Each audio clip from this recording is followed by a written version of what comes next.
My aha moment when I decided to change to NET10 occurred in a school situation because I work at a community college. We moved into a new building, no reception on the carrier that I had. But I saw a student talking on his cell phone, so I asked him, what service you have? And he goes, oh, I have NET10. I don't know, it's NET10. I went out the next day and bought a NET10 phone. And it worked perfectly in the classroom. It was one of the best decisions for communications that I've done. The nice thing about NET10 is it says what you get and you get what it says. Plain and simple. There's no fine print, there's no hidden contracts, there's no hidden meaning. I put a refill card in this. I'm good to go for however many minutes it is. Simple, painless. It is what it says it is. Cell phone contracts, to me, I understand why a company would want to keep you under contract. They want to keep you as a customer. I get that plan. What I don't like about the contracts or that process in general is all the hidden charges, the surcharges, the usage charges, the fees that they charge that aren't taxes. I was an original subscriber, whatever they call it, original user of at&t before it was even at&t. They had roaming charges. And I was traveling in Kansas City, and my work in Los Angeles called me. And I said, why don't I call you back because I'm in roaming? Oh, no, it'll take a few minutes. I ended up with a $490 roaming charge, or the company did because the company paid it. But $490, and it was like a 60-minute phone call.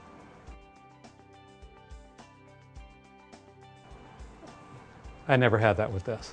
There's no roaming charges, there's no additional fees. I didn't believe that, by the way. I did not believe that the ads were quite accurate. Oh, there's always going to be a charge. There's always going to be some fee. Never had one. Never had additional charge, never had additional fees. I save about 40 to 50% a month. Previously, I was paying with fees and all the add-ons on my at&t bill about $90 a month for 2 phones. The phone that I carry with me, and my wife has a phone, and it's less than $50 a month. I think the last time I put a 1,000-minute card in this, of course, I put a 300-minute card in hers, and she's used it for 3.5 months. My usage varies every month depending on what my project I'm working on. When I started, I go, oh, I'll use about 300 minutes a month, and I could fill it up with a 300-minute card. I found that a couple of months I was putting more minutes in, which was very easy to do. I mean, when I loaded this phone with additional minutes, it was literally type in the number, that was it. It was done and over with. The most I've used in a month is 1,000 minutes when I was pretty busy back and forth with some vendors. So 1,000-minute card, put it in, no problem. So that variety of minutes available to me has really helped reduce the cost because you only pay for the minutes you use. My 411 calls on my at&t bill would add up to $10 to $15 additional a month, additional fees a month. I don't have that with my NET10 phone. I dial 411, get the information number I need. Most of the time they call it for me.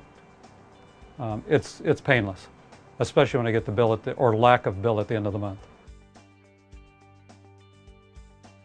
But the reality is this phone gives me better service than my at&t phone did. I live over on the coast of California, over by Ventura, and I drive 40 miles to work every day through the mountains. My at&t service would drop calls through the mountains going on Highway 126. My little NET10 phone, service all the way through, all the way from Ventura to Santa Clarita. This was the second phone that I had because the first one I dropped. And it's typical phone, doesn't like to be dropped. So when I changed the SIM card out, it had some problems coming up with the correct phone and whatever data it needed. Called customer service, they read me a bunch of codes, I punched in my phone. Took about 5 minutes, phone was back up and operating, the new phone in 5 minutes or less. So from that standpoint, the customer service that I've had to use on it has been seamless. I have. NET10, with the reception that I get when, again, other people in our building are not getting reception, they've asked, what are you used to be an AT&T customer, how are you getting service? I said, because I dropped AT&T and got NET10. Well, it's just the phone. I said, okay, whatever it is, NET10 phones and the service works. That's the bottom line. And I've told them that. I hope they've gone out and bought a NET10 phone. Some of them haven't. They're still struggling with service. I don't struggle with service. It works where I need it to work. For those of us who like quality, who like service, who like reliability, who like paying less for cell phone coverage, I recommend NET10 wholeheartedly. Is it for you? Only you can decide, but I decided, and I'm never going back.